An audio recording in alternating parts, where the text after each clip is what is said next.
All right, let's finish section 1.2. We'll talk a little bit about some subtraction properties and some vocabulary. So the addition properties we talked about, right? We said there was an identity. We said there's sort of the commutative and the associative property, which was if things are commutative, the order doesn't matter. If they're associative, then the grouping doesn't matter. I'll say right off the bat, so for subtraction,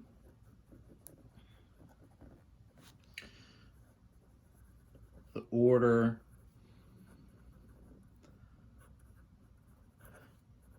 and the grouping matter. They both matter. So we're not commutative or associative. So neither of those things work for subtraction. And we can kind of see this very, very quickly, right? So, for example, 9 minus 3 is 6 versus, 3 minus 9 is not 6. It's going to be, what we're going to see is it's a negative 6. In some sense, if we sort of flip the order, what we'll get is a similar number, but a negative version of that number. Regardless, a positive 6 and a negative 6 are not the same.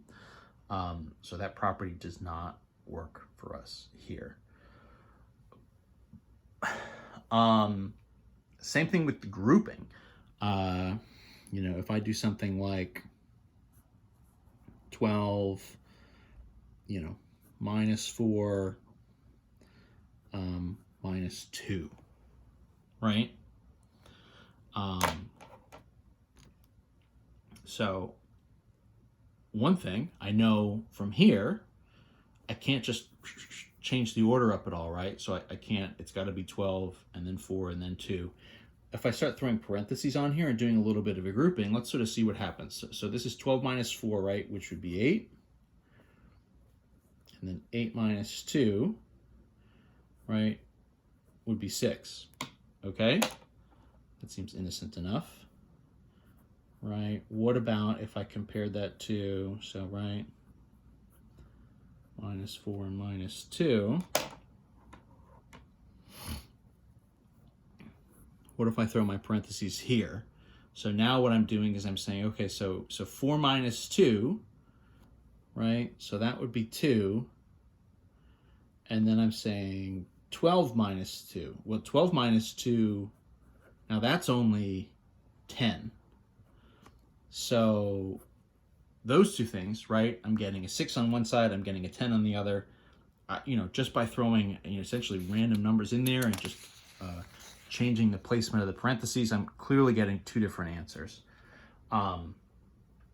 So what's happening here is the grouping really matters and the order of the terms matter.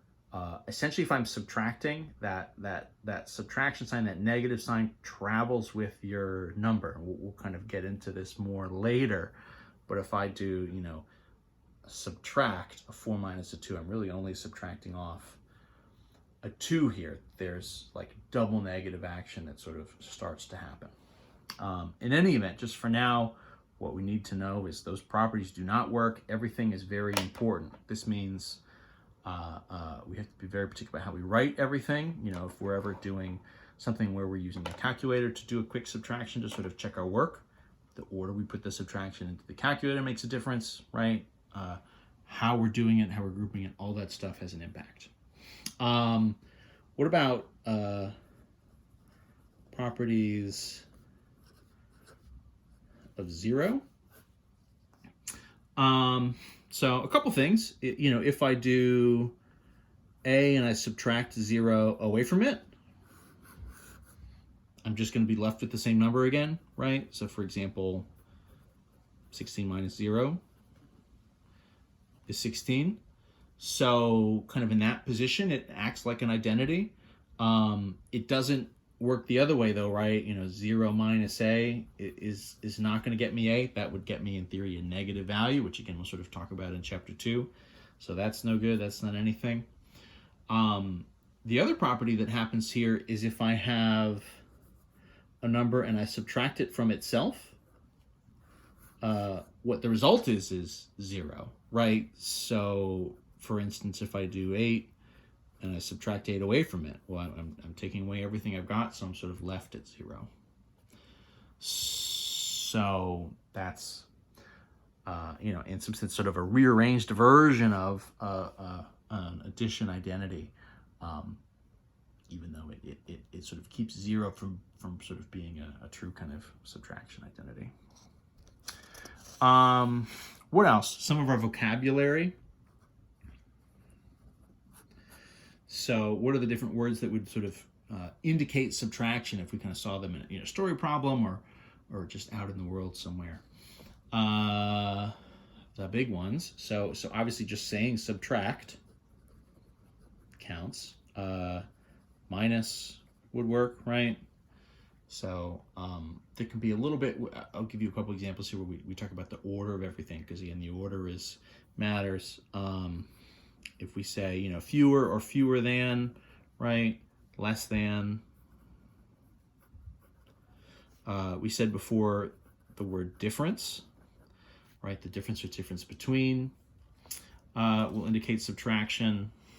And you could also say, we had increased, right? Meant addition, so decreased by would be subtraction, or sometimes you just sort of see plain old takeaway, right? I have 10 apples, I take away 3 apples, I'm left with 7 apples, right? Would indicate a subtraction problem. There can be a little bit of an order thing, right? So let's take, right, 7 fewer than 12, right? I guess at this stage, we kind of know we're always going to be setting the larger number and subtracting the smaller number away from it. So the wording here matters. So 7 fewer than 12 means, right, you're sort of starting with 12 and you're subtracting the 7 off of it, which would leave you with the 5, right? So the order there, the order that you say it, ends up being a little bit different. It's sort of the reverse of the order where you end up writing it. But if you said 7, oh, no. I was about to say 7 less than 12, right? That's the same thing, right? 7 minus 12 is 5.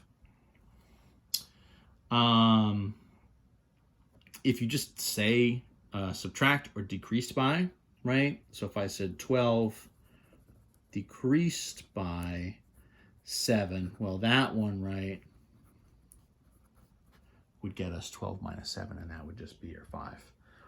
So because the order matters here, the language is something to watch. At this stage, right, we kind of are always going to know the larger number will come first. But once we get into chapter 2, that's not always going to be true. So the order of everything matters, and sort of how that connects to the language is going to be important. That's the end of 1.2. So that's addition and subtraction with whole numbers. That's what we've got for now. Next, in 1.3, is going to be multiplication and division with whole numbers. So I'll see you there.